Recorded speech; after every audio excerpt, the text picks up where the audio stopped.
The Catholic Church is undergoing a crisis of masculinity. Most parishes are dominated by women, and men are rarely at the forefront of spiritual leadership in a parish. What can be done to restore men as spiritual leaders? That's what we're going to talk about today on Crisis Point. Hello, I'm Eric Sammons, your host, editor-in-chief of Crisis Magazine. Before I get started, just want to encourage people to like and subscribe to the channel, let other people know about it.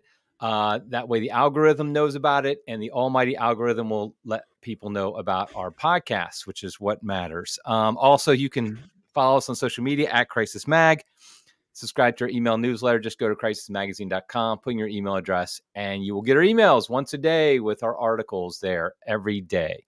Okay, so our guest today is Michael Mason. He's actually Mike, but it says Michael on the screen, but he's a friend of mine, so I call him Mike. Behind his back, I might call him other things. Anyway, Michael Mason is the founder of St. Joseph Society, a Catholic men's group for men who hate Catholic men's groups. He is a theology teacher at a Catholic boys' school and a husband and father of 5 children. And to prove that I am truly a man, I did not remember how many kids he had, so I had to ask him before we went on air. So our wives would probably just roll their eyes at that. So, hey, welcome to the program, Mike. Thanks to be here. And to note for all the viewers, I did know how many children you have. You did. It was kind of embarrassing because you haven't even met all my kids and some are out of the house, and I've met all of your kids, and I couldn't remember how many you had. So, and I couldn't name them either, but I definitely can't do that for you. Okay, there we go. So Mike and I go to the same parish. We both are here in Cincinnati, go to the same parish, and Mike has a couple of years ago started up a men's group. So I thought it'd be a great thing for us to talk about just the role of men. I've talked to Mike about this a lot, and I think it's an important topic, role of men in parish life, particularly because I think most of us recognize is woefully inadequate, and Mike is actually doing something about it. But before we get started, why don't you just tell us a little bit about your background, as you know, you're a convert or not, and all these things. I know you're a convert because you have a episode of Coming Home Network. And I'm going to actually link to that so people can find out more about you. Why don't you give us like the synopsis, not the hour-long version of it, but just the synopsis of your own background. Sure. I was raised in a Methodist family, great loving parents, great supportive family. I grew up in Northwest Ohio. Fremont. I was born in Fremont, Ohio, which is just southeast of Toledo. High school, pretty average Midwestern life. Played football, baseball, stay out of trouble as best I could, went to school, those sort of things. My junior year at high school, I grew up in a blue collar community, kind of a work hard, play hard type mentality. And so aside from playing football and going to school, I decided to start drinking beer and things like that as well, which ultimately led me to Ohio University. And if anyone is in the listening areas from Ohio, they would know why I was motivated to go to Ohio University if you want to drink beer. I did that for a few years, and Eric, you'll probably be shocked to learn this, but I discovered that sin is not the pathway to happiness. Yeah, how about that? Yeah, no kidding. Came to that conclusion my first senior year, because I partied enough, they gave me a second one. But I came to that conclusion senior year, got involved with Campus Crusade for Christ, had a really profound conversion to Christianity. I tell guys I left my parents' house in January 2004, fat, drunk, and stupid. And then 2 months later, I'm raising support. I'd lost 30 pounds and I'm raising support to go on a mission trip to share the gospel with college students at Panama City Beach, Florida. Which you think would be the last place you'd put someone like me, but it actually turned my life around. Because for the first time, I got to see my sin in front of me without, drunken goggles on, but really see what it does to people and what the Lord delivered me from. And then I was just really inspired to share that. So met my lovely wife, Jenny, later that year, which I'm very grateful I got that 5th year because we got a chance to date for a year. We moved to Charlotte, North Carolina after graduation, got married. I wanted to evangelize the world. So I got into apologetics, went to Southern Evangelical Seminary in Charlotte, North Carolina to study philosophy. Now, this seminary is really interesting because we learned like a Baptist style of evangelical theology. We had dispensational end times theory, which your viewers might know is like the Left Behind series type stuff. And then they taught us strict Thomas Aquinas' philosophy. In fact, when I tell priests what I studied, they most say, you got better training in Thomas than we did. So it was a bizarre mix, but what they told us basically is study Thomas Aquinas' philosophy because he's the best answer to modern man's questions. And then let's just slip sola scriptura in. just don't read us theology stuff. Well, of course, I'm a reader, as you are. So I just kept reading into the theology and ultimately converted to the Catholic faith in 2013. Is this while you were at the school that you I'd converted? graduated a year before that. Okay. So I was still in process thinking through it. I was teaching high school at a Protestant high school. And so when I converted, I had a 1-year-old. I knew I could no longer work there anymore. And so I'm, jobless. And each night when I'd iron my shirts for work, I would watch The Journey Home. So being on The Journey Home back in January was pretty surreal. Watching hearing these great stories that inspired me to come in. And then I get to, it's a profound honor to help do that for other people. I think that was about when I was on, because I was on about 10 years ago or so, maybe a I little bit I before might have that. watched you. Yeah, Yeah, I it's was living in possible. Florida, so it would have been like 2012, 2013, something like that when I was on. I literally watch that probably every other night for years. So, Wow. most likely I watched yours at some point. Um, but so I'm becoming Catholic. My wife came into church with me. She came on her own. I told her, I said, honey, I think this is true. So that's where I'm going. She said she wasn't ready. We went through RCI and came in together, which was really beautiful, and ended up ultimately getting a job in Cincinnati, teaching up here. I got a second master's degree in theology. And then I always wanted to really work on evangelizing men and discipling men. And so my goal was to always end up hopefully in a boys' school.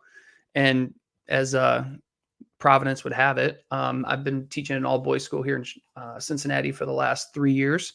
And then I started this men's group we're going to talk about 4 years ago in 2020.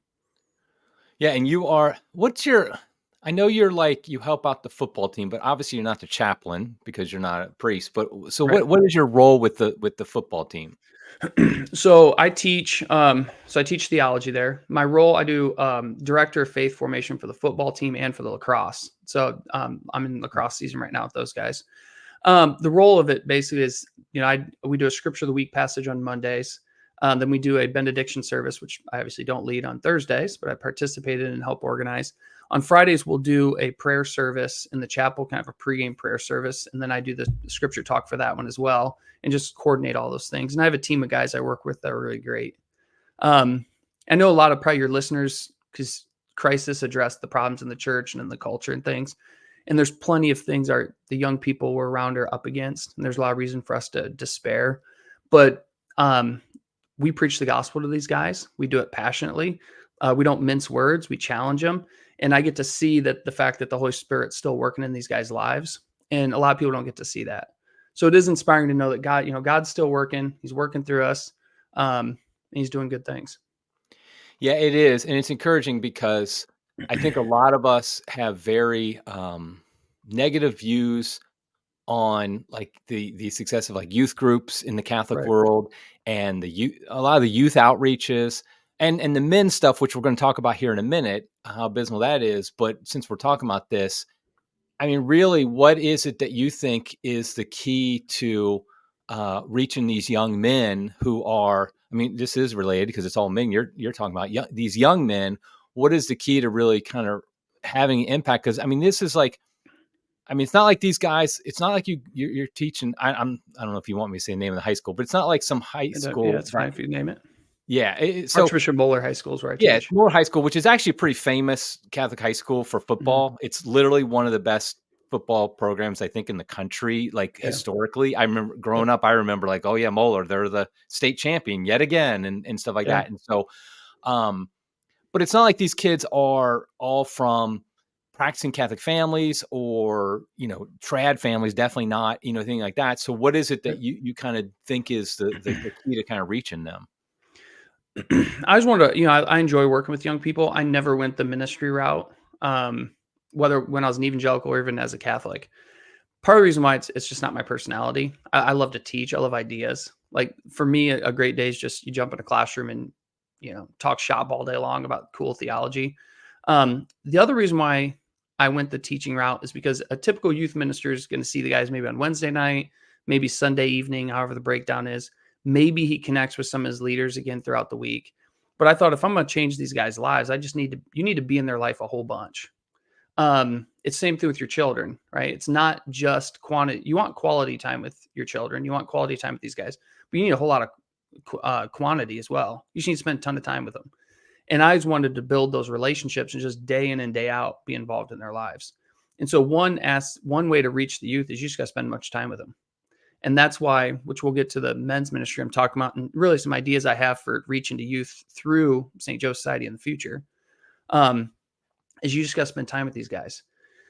First, they have to know you love them. Every interview I've ever had said the first bridge is these guys have to know you're on their side. They have to know you love them, and you're just in there day in and day out, and you're with them. And so these guys, I mean, if you asked any one of my students, interviewed them right now, they'll tell you, Mr. Mason loves us. This is what he's here for. That's the first thing, is just spending lots of time with them and then loving them. Second, I read your book once, The Old Evangelization. I firmly believe in the old evangelization. The truth set me free, and the truth sets these guys free.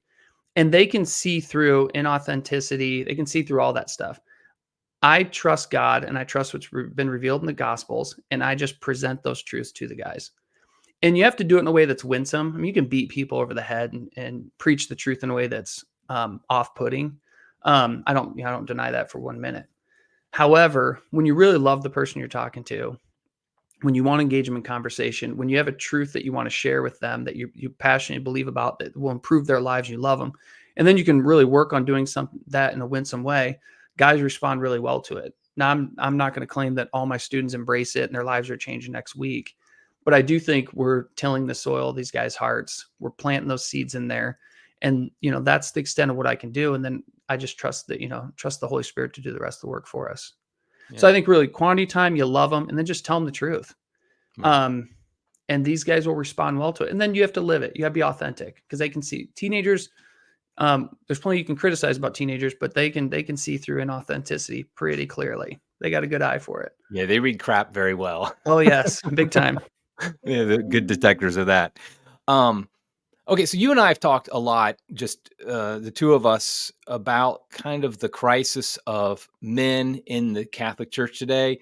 We've talked about, I had an article at Crisis years ago before I even was the editor about No Church for Young Men, which just blew up like beyond. I just thought it was like, okay, here's my thoughts on like the problem of parishes not reaching out to men, and especially young men. And it was all of a sudden, boy, everybody was just like, went crazy over that article.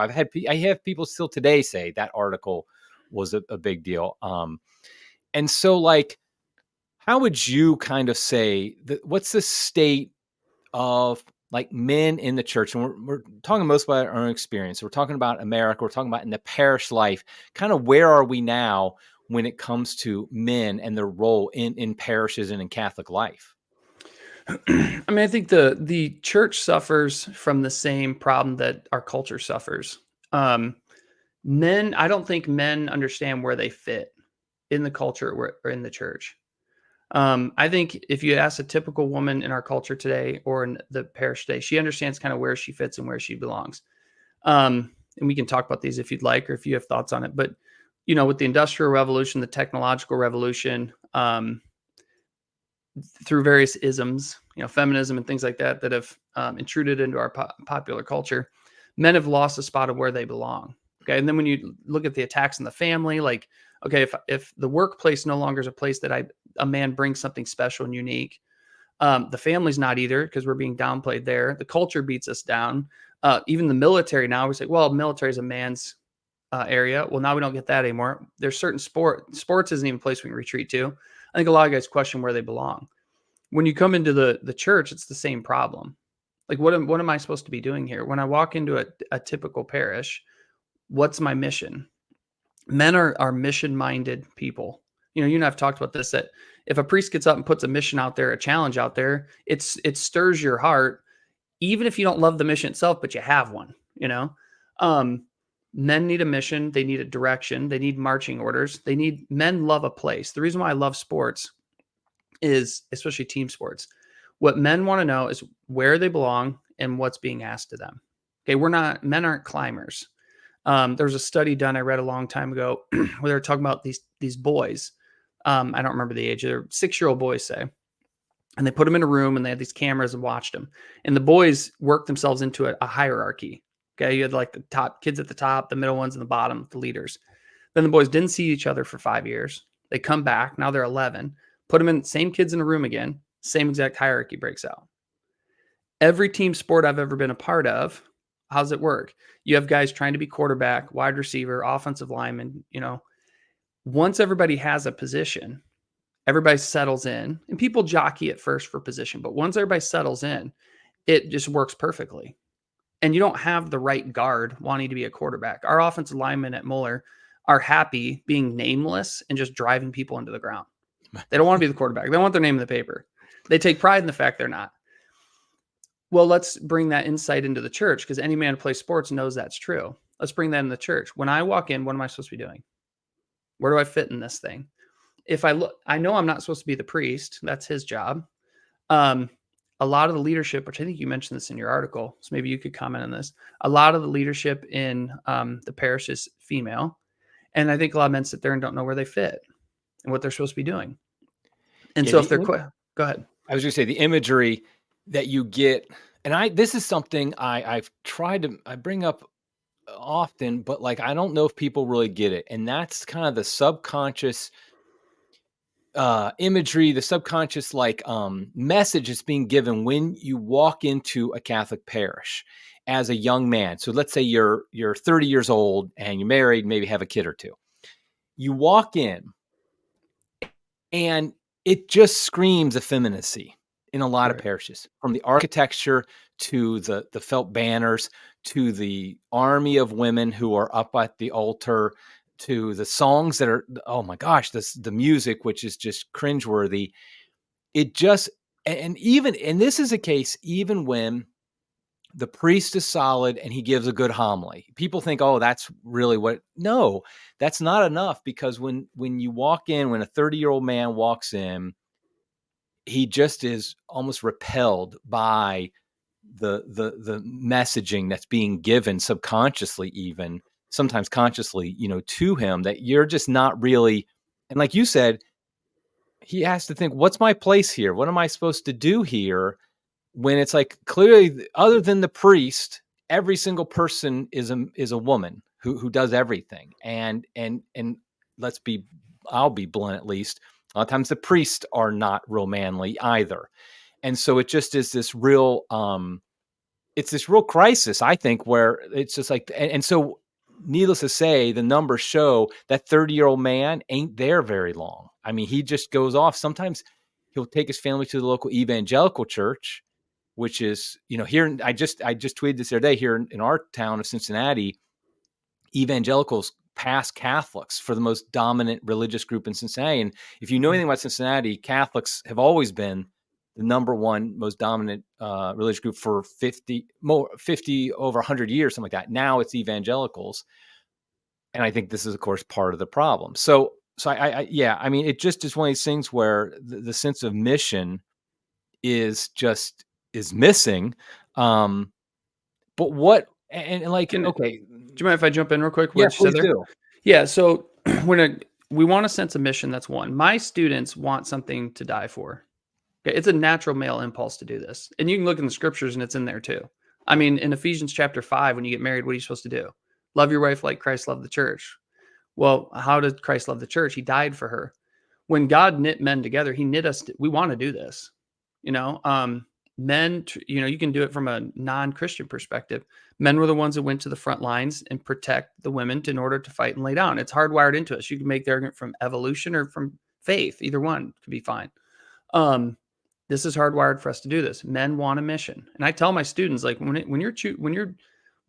talking about in class here with religion and things, we're looking at the foundation you're going to build your whole life on. We're talking about something you're willing to die for. That's what makes this subject matter unique. And so men want a mission. To your point, the leader of that parish, and there's plenty of good priests, and I know you know that we aren't cutting down on all of them. But when a man needs to look up and see a leader that will lead him into the fight, and he needs to know what that fight is. So part of the mission is, what's the battle? What's the mission? What's the goal? Who's my leader going in there? Because men want a mission. The other thing too, and men are inspired by beauty. And men, the liturgy, the parish, it has to be beautiful for men. And I think for a lot of people, this is counterintuitive. They say, well, women care more about beauty. Guys wear, t-shirts and, things like that. They can't even tuck their shirt in correctly. I think people who don't realize how important beauty is in worship for men don't understand what men are like. We are visual creatures. We are not auditory. And what inspires a man's devotion? Beauty does.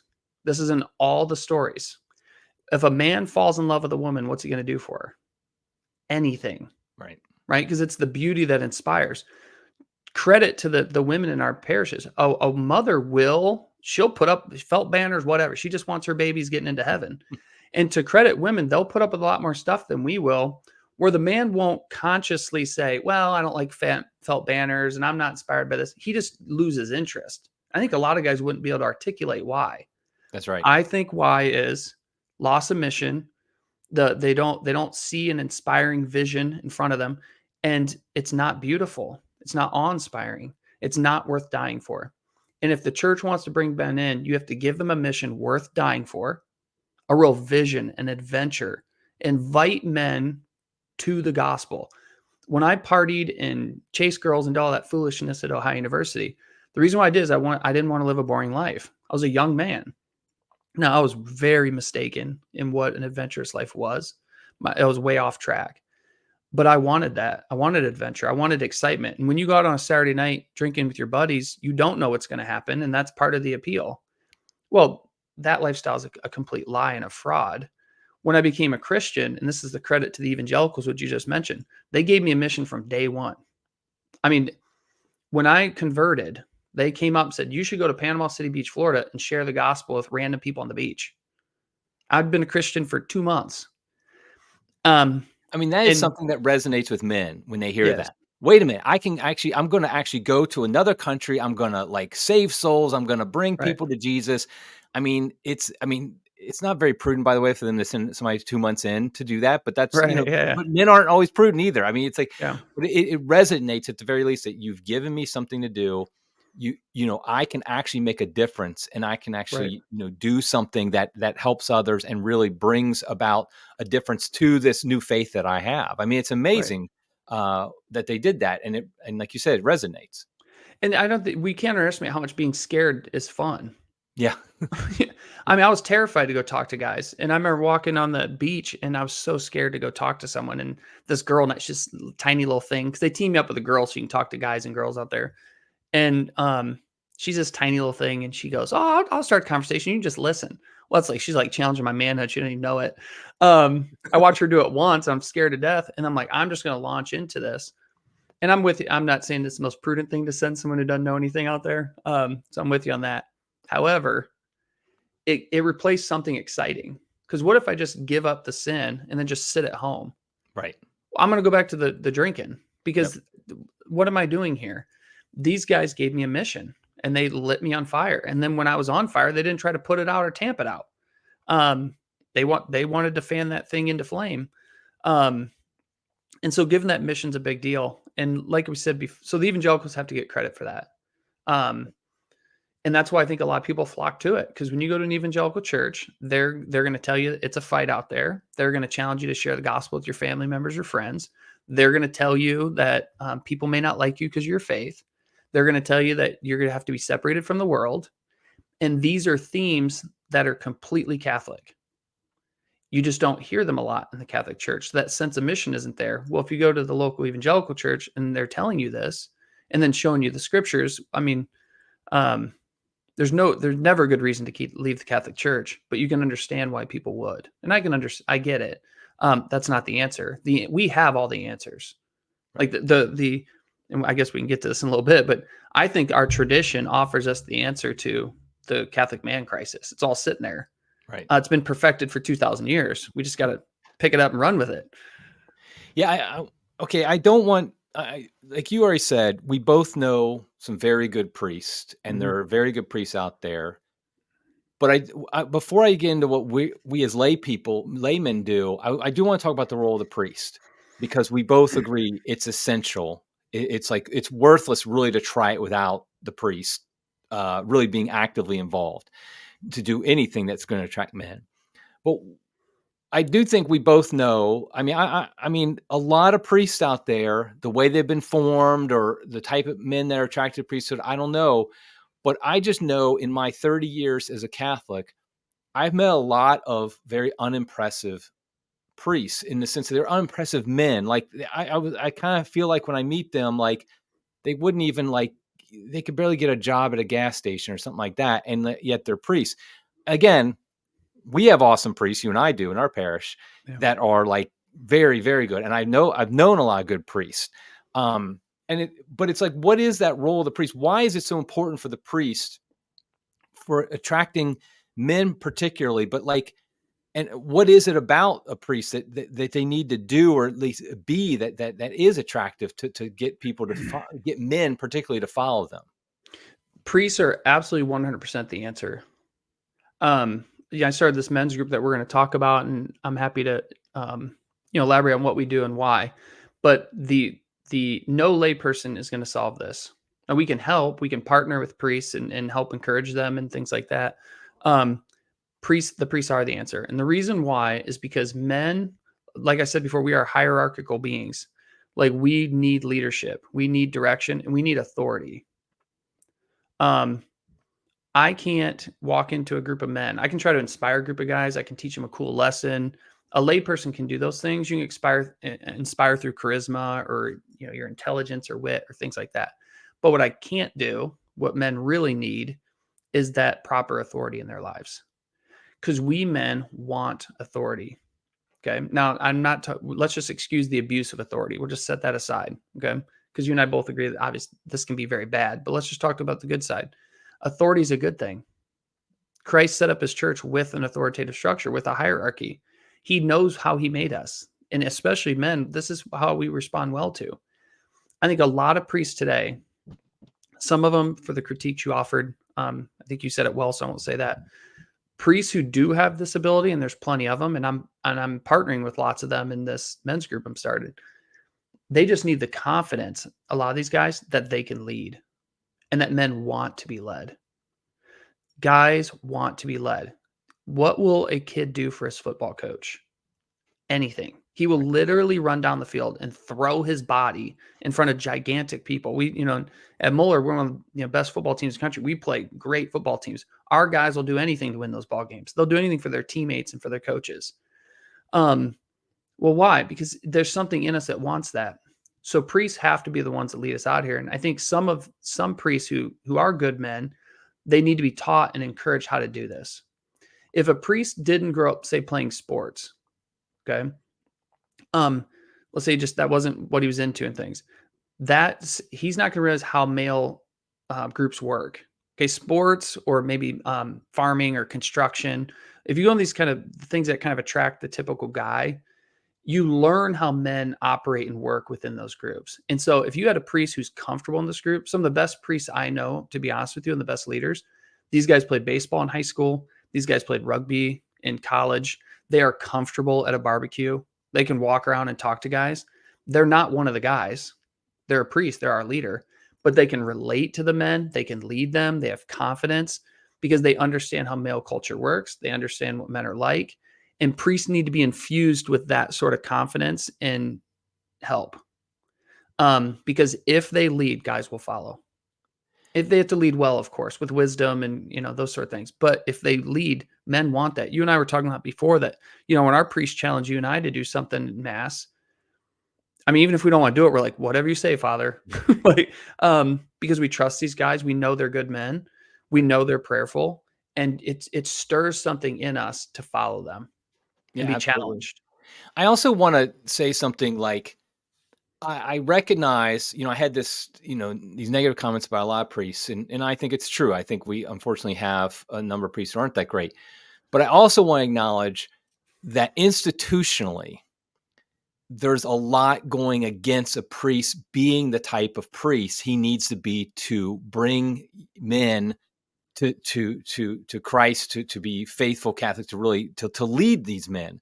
Because there's a lot working against him. Because if he does certain things, he will get attacked as being like, toxic masculinity, or like somehow anti-woman, or whatever the case may be, if he really does take on. And I'm not talking about from the outside world, because who cares about that? I'm talking about from inside the church. He will get a lot of Karens who will tell him you can't be like that. And maybe even from his chancery, he might get that in some dioceses, depending on the situation. So I recognize that, we can talk about what a priest needs to do, but a lot of priests have a lot of obstacles that are put in front of them to really do that. Even if they want to, they have, there are difficulties for them for doing that. And so we have to recognize that now. Mm-hmm. And, so we have the priests now. Other than like getting priests involved, there have been a lot of efforts over the years to bring men in. There's a lot of men's groups, a lot of men's apostolates, a lot of men's programs, stuff like that over the years. But obviously, it's not working that well, at least on a macro level, because it's not like we're bringing in more men. The fact is, it's not really happening. We still have a lot of effeminate parishes and things like that. What would you say are kind of the things we failed at in even a good-natured, sincere efforts to have men's groups and like that? What has kind of been some of the flaws that we've seen in the past? So one of the flaws is a typical men's group, a guy my age can't attend. And I mean, can attend. A typical men's group, a lot of them meet at, 8 a.m., 9 a.m. on a Saturday morning. So whatever, let's just start there, just with the timing.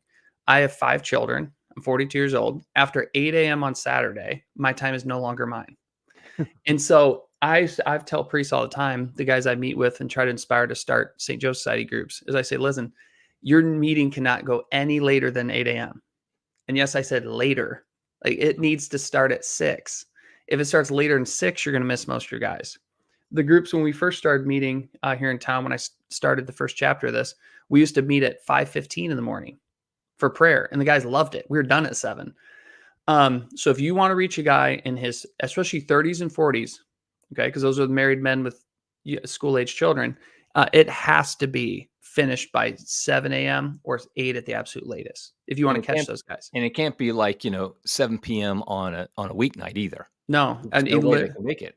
The only time I have to myself, you have to yourself, because you have a young growing family too. The only time you and I have to ourselves if we get up super in the morning or stay up super late at night. Right. But there's no in between time. It's someone else gets our time, which is appropriate and good. I mean, that's the season of life we're in. I mentioned Ephesians 5, dying to yourself, taking up your cross. Well, that's what that is.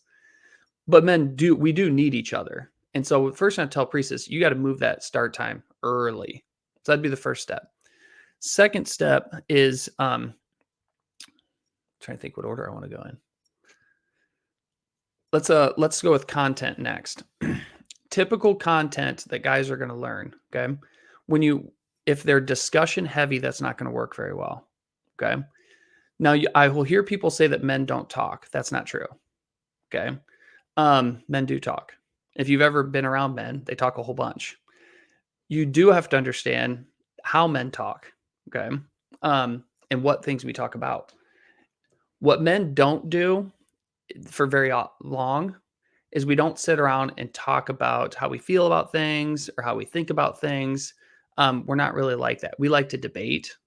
Men debate. Every time you're on a man, they debate. Men like to discuss around activities. So if I was, if a girl asked me why her boyfriend doesn't talk to her, or why, or some woman asks, my husband doesn't talk to me, what should I do? I'd say, well, go for a walk and he'll start talking. Shoot hoops with him, right? Do something like that. He'll open up. Because men's conversation is generally about an activity that you're doing together. Okay.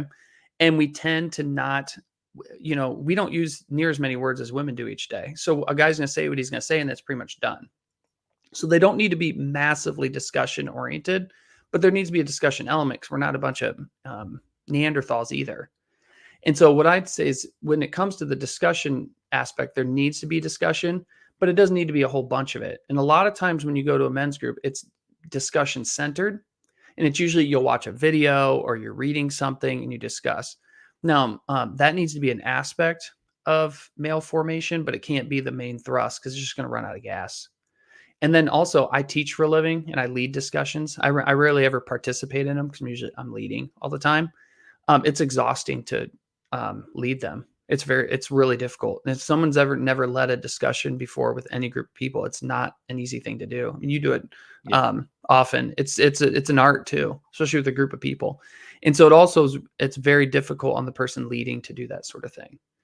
So groups start too late. They're pretty much content or discussion oriented. So it's just you're learning things. And I'm a teacher, so I love learning, but that's kind of what they are. And then they're generally, when it comes to the things you're discussing, it's too ad hoc. The messages you get in a typical men's group are like going to a men's conference. Okay. Right. Now, I'm not opposed to men's conferences. I'm not opposed to retreats. I'm not opposed to topical discussions.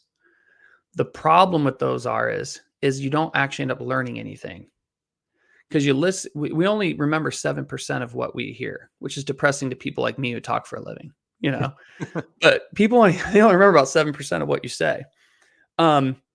You'll hear this thing and the guy will go, "Oh, that was a really interesting talk." And the ask person after, "Well, what did he say?" He's like,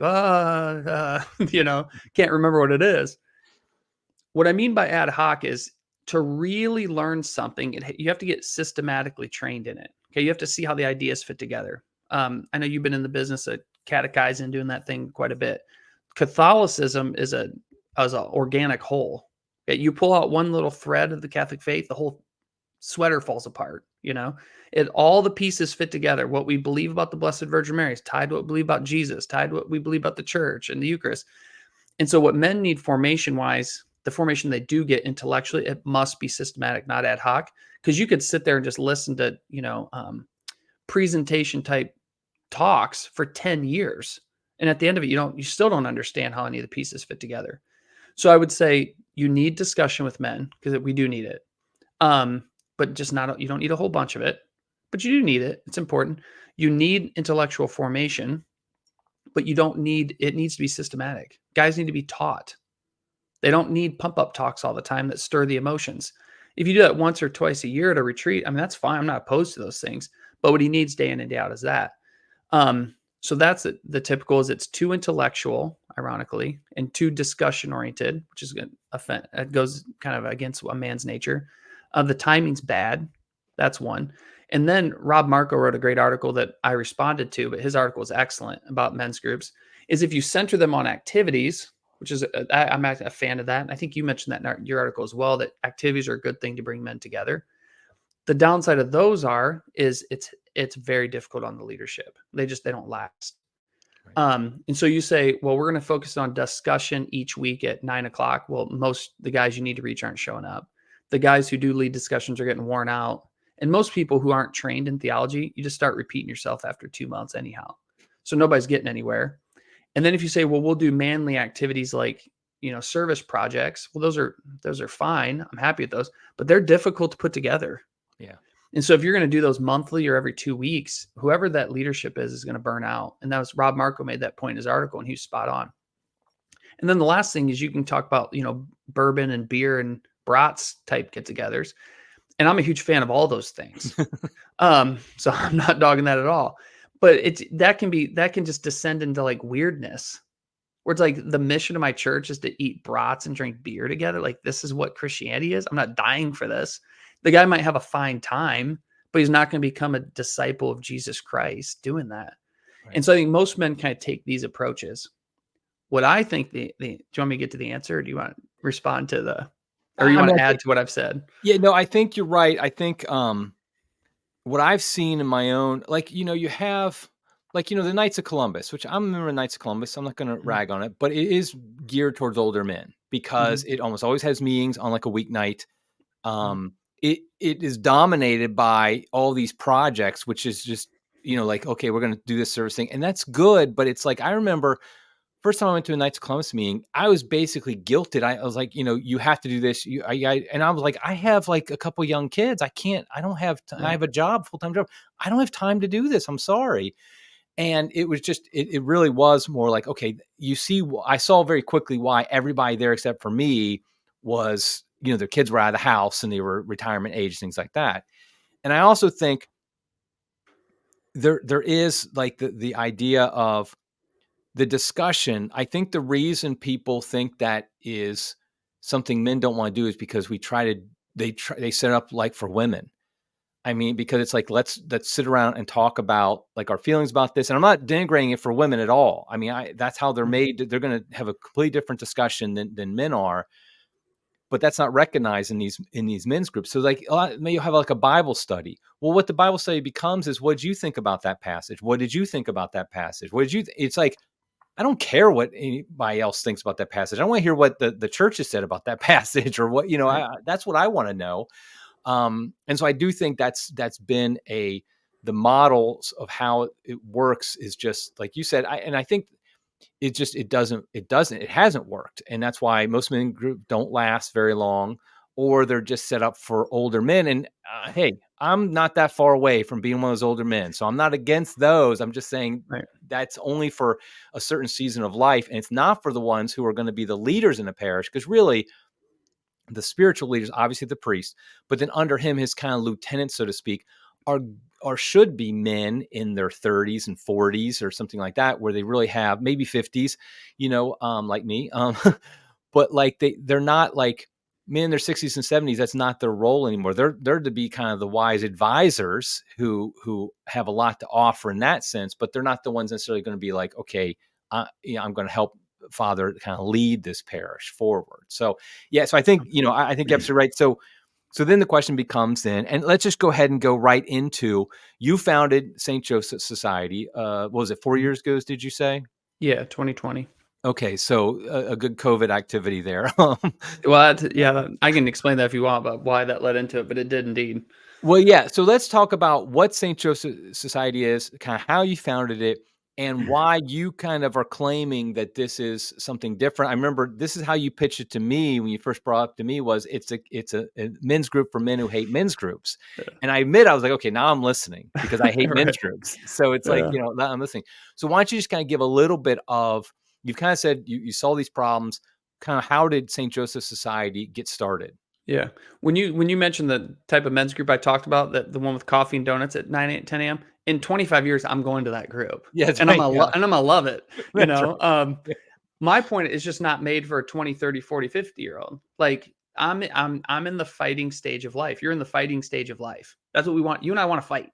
Like we want to. I'm getting into the beat down stage of life, but go ahead. Yeah, some of your children are young, man. You got some time to I go. know, I know.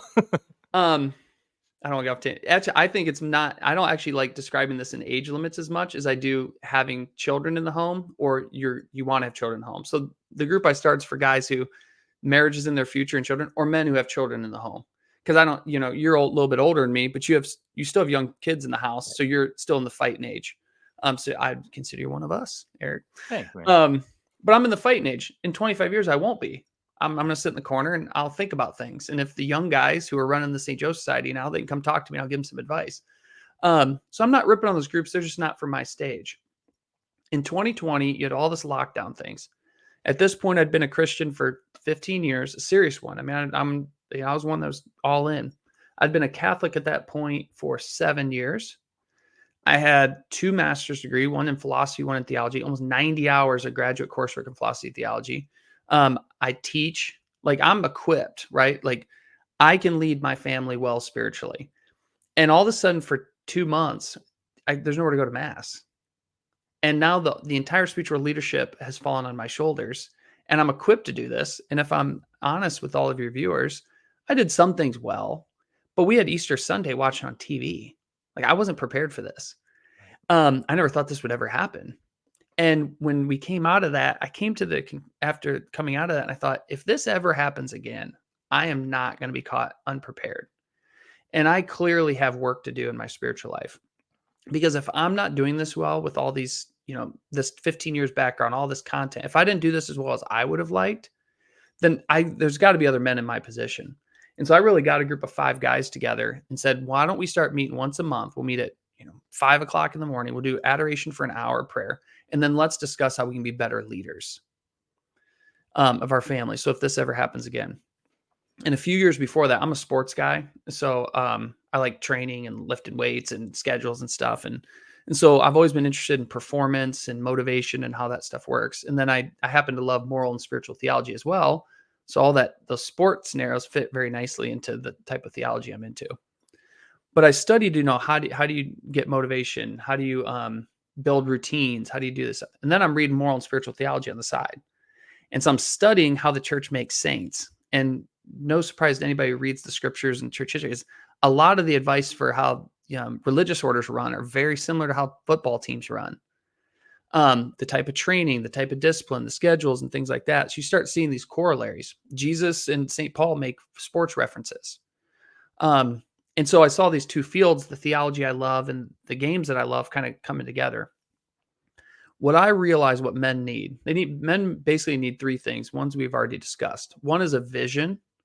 They need a vision for what a man is. Men don't know what a man is.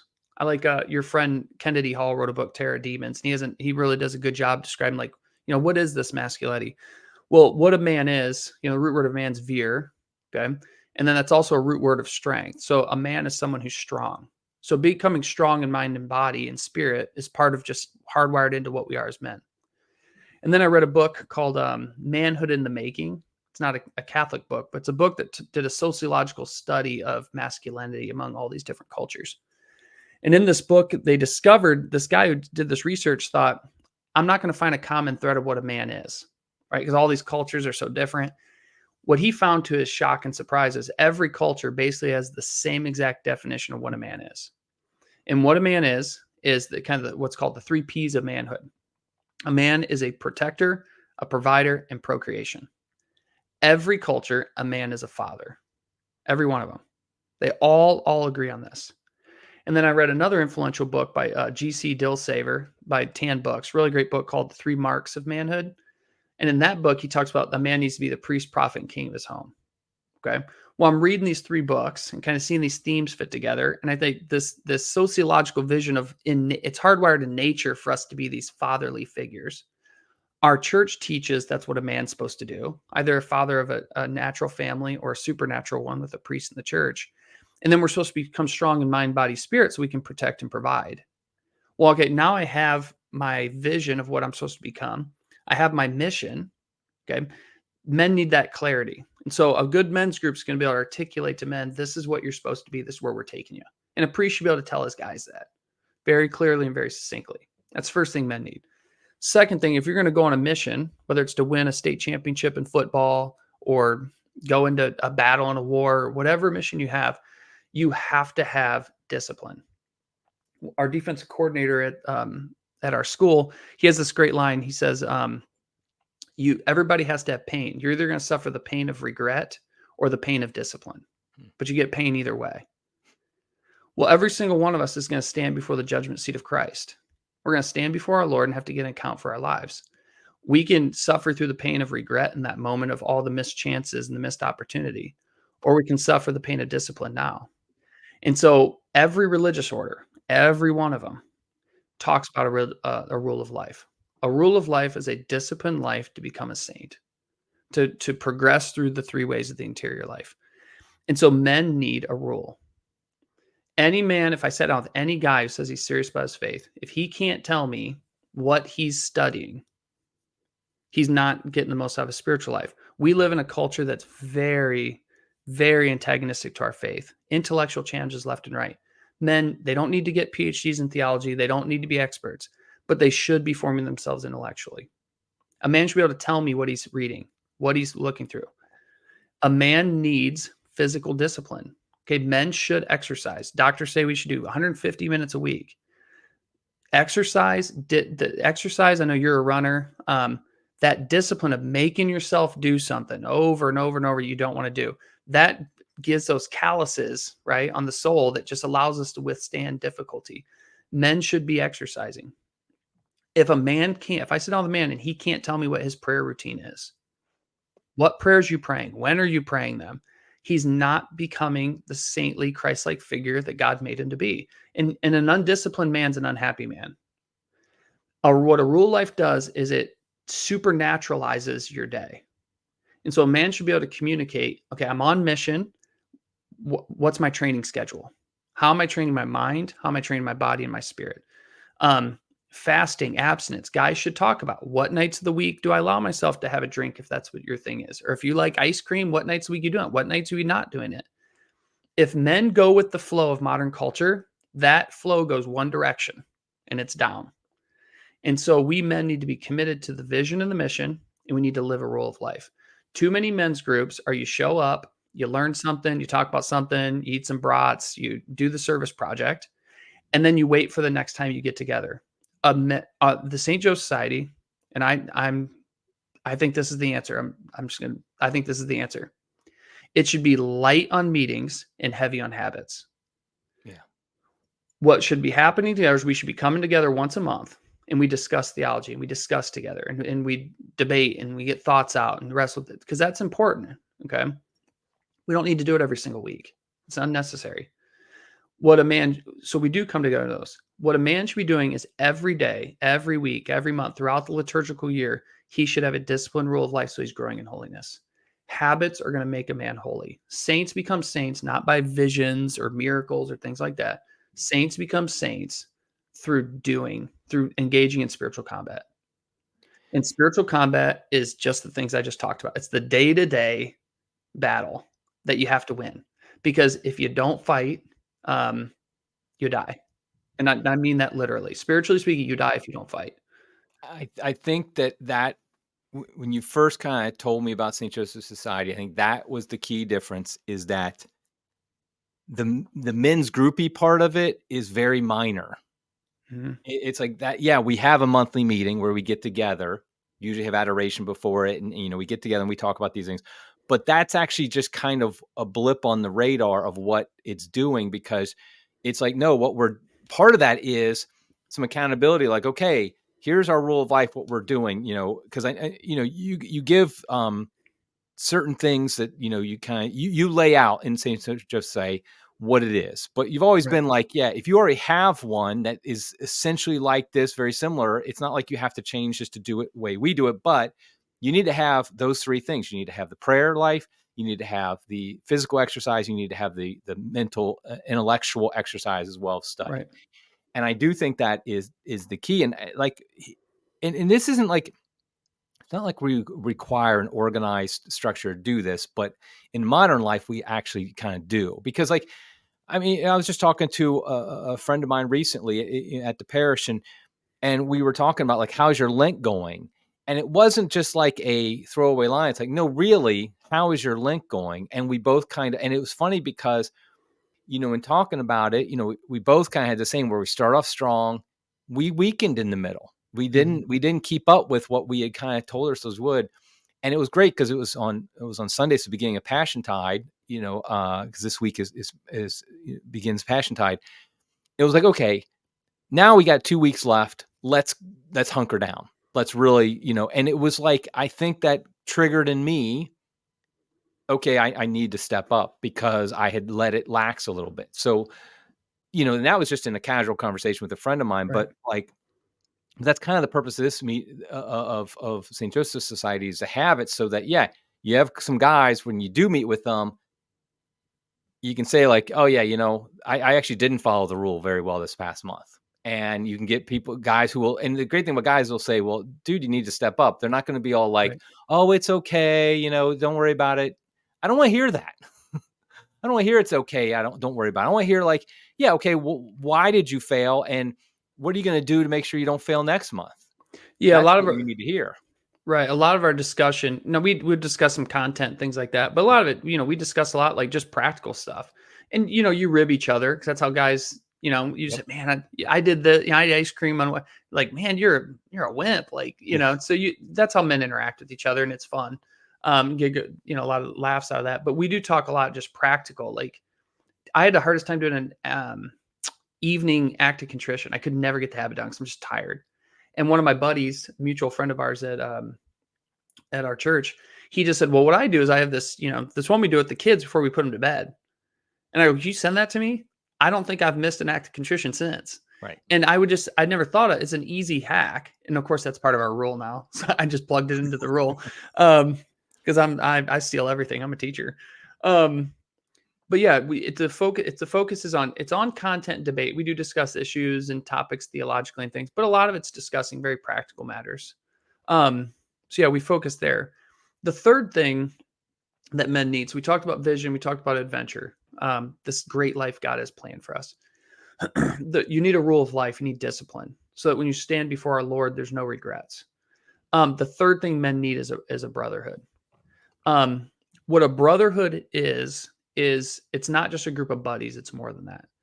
It's a group of men that come together and they're directed towards a specific purpose and a specific task. And we have the task already given to us. It's to grow in holiness, to grow in Christ-likeness, and it's to evangelize the world in a way that's appropriate to, our calling as laymen and the role that we serve.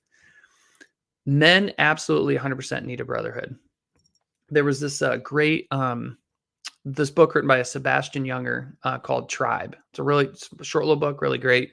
You can find some of his lectures online, but he did he's a writer. He did, I think, Into Thin Air was one of his books. No, that wasn't him. It was, I can't remember the name of it. Sorry. But he wrote this book on Tribe, and he did this documentary where he went to this Marine out camp in Afghanistan and lived with a bunch of Marines out there. And he just shared life with them for a year. Well, these guys are getting shot at all the time. And what he discovered is when he was with these guys, of course, they're being shot at and they're scared and all these bad things are happening. But what he says, this bond developed between them that they all wanted to go home. They wanted to go back to Germany, and they're young guys. So they want to go partying and have a good time and things like that. But he circled back to him 2 months later, and all of them wanted to go back to Afghanistan. And he thought this was very strange. Like, why is that? And then he found he was longing for what they had up there. Now, they weren't longing for it because these guys were psychotic and liked killing people or maybe being killed. They missed each other. Right. And what he started doing this research in this book on Tribe is that in this book, what he found is that PTSD and these other things, they crop up when soldiers go home, not when they're in the field. And so he wrote this really interesting book where he argues that we're just designed. Now, he's not a Catholic Christian, so he does this from an evolutionary perspective, but he just argues that we're made to function within a small group of people. And in his research, he said, we only have emotional capacity for 150 people. And if all of us sat down and started writing things out, that's pretty much my group. And then he broke it down to, in the military always picked up on this, but the military breaks us down into groups, right? You have squads and the infantry and the platoon and company and all those sort of things. And when you add all that up, it's about 150. Well, what men need is a common mission with men they can identify and they know in person. Pope Benedict XVI wrote a book on the meaning of brotherhood. And he said the brotherhood of men, and this, a lot of people might be surprised by this. This universal, we're all brothers with the world. He argues that that's not Christian. Well, it's not even practically possible because I'm Christian. No, we are called to be in union in the local parish with our brothers in Christ in the common mission of becoming holy and spreading the gospel. And so men need each other in a group with that common mission and goal. And my argument is that we are hardwired for this. This is what God made us to do. This is what feeds our soul. This is what a man who joins a St. Joe Society, what he's going to get is a mission. He's going to get a rule. He's going to get a group of guys that sit in a room and want to become holy. And what I tell priests, and this is to infuse that confidence I talked about earlier with authority, I tell priests, like, listen, when you get in that room, they come there because they want to know what it takes to become holy. That's why we're there. We're not there to eat donuts. We're not there to eat brats. We're not there to do a service project. We're not there to discuss what Paul meant in Galatians 5. No, what we are here for is we're here to figure out how to become holy. And we're here for our marching orders. And I try to infuse that confidence in priests. The guys want this. They want that leadership. And like I said in the beginning with reaching out to teenage boys, if someone knows you love them and you're walking through life with them, then this just feeds a man's soul and he's going to live it. And I think the St. Joe Society, we need lots of answers because there's lots of problems in the church and in the culture. But I think St. Joe Society is a great answer for the problem with engaging modern men in a typical parish today. Okay, so practically speaking, we're going to wrap it up here pretty soon, but I want to get practical. Like, so some guy or listening to this or a priest listening to this says, okay, I want to have a St. Joseph Society. You've been around for 4 years now, and I know you've been growing intentionally, not trying to like blow it out or anything like that, right. But you have grown a decent amount in that time. So my question then is, if a parish, well, first of all, if a lay man at a parish is like, I think we really need this here, what do you tell that guy? Like, what can he do? So our mission is to partner with priests to help them. So our line is, we don't run a program, we run a partnership. Our goal is to partner with priests and help them be the father to the men in their parish. Our priests, because the priest shortages are spread completely thin. So first thing I say to a priest, I say, listen, if you can give me 2 hours a week, 1 hour of prep, and then 1 hour of discussion lead in the group. 2 hours a month, you mean? I'm sorry, a month. Excuse me. Yeah. Thank you for the correction. Yeah. 2 hours a month. Because they don't have 2 hours a week to give you. No, 100% no. All of them quit listening to me a second ago. They already turned it off. Oh, well, we lost them. Man, I missed them. 2 hours a month. 1 hour of prep and 1 hour leading the discussion. What we can do is we can supplement what you're doing and partner with you so that you can be the father that you are to your men. And so what this would look like, so if there's any priests listening to this episode and they're interested and would like to, reach out, we have a contact form through our website, stjoesociety.org. And they can reach out and I'll interact with them. If a lay person's listening and they think this is what my parish needs, if he contacts me first, what it helps me out is if he talks to his priest first. Grab him at Mass on Sunday, say, hey, I listened to this podcast. Here's what this guy said. And just, give the short pitch, what it's basically about, or direct him to the website, and then just see if his priest is interested. He can reach out to me first if he wants to know the kind of the best way to do that. I have a form email I can send him that nice and easy for him to pass along. But just see what his priest is thinking on that. Ideally, we want to partner with the priest. We're not opposed to working with a lay person if, the parish priest can't do it or doesn't want to, but they really want it there. I would want the priest's permission first. Not proposing that we do that he's the spiritual leader of that community, but the priest can't do it, but he's for it, thinks it's a good idea and gives the guys the go ahead. I'm certainly willing to work with them, but ideally we want to partner with priests because we need that authority figure, because I've led these groups for a long time and they go fine, but I don't have the authority to tell guys what to do. And so when a rule is based on authority, we offer this rule, but we want the priest to get behind it and say, hey guys, this is going to be a way to help you become holy. In the rule we wrote, guys can look at it online. It's a baseline spirituality. So we don't, for example, you don't pray the liturgy of the hours in the rule. If a guy loves the liturgy of the hours, adding the prayers we do is very doable. The largest part of prayer wise is praying the rosary each day, which a lot of guys already do.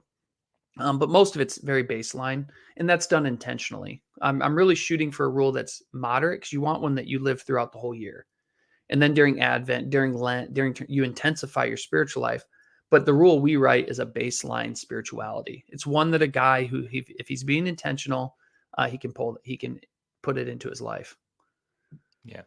So I know that the role of the priest is very important with St. Joseph's Society. I know you've been pretty intentional in growing it to trying to be only at parishes where the priest is like on board, behind the mission and involved. And I think that's wise, because that is the key. So I think if a layman's listening to this, I really want to reiterate what Mike said, which was, go to your priest and ask him maybe to watch this podcast. Go. I'll put a link to the website, the St. Joseph Society website, in the show notes so people can easily find it. But I think that is the key, because really it's the ideal situation is the priest reaches out to you and says, okay, let's do this.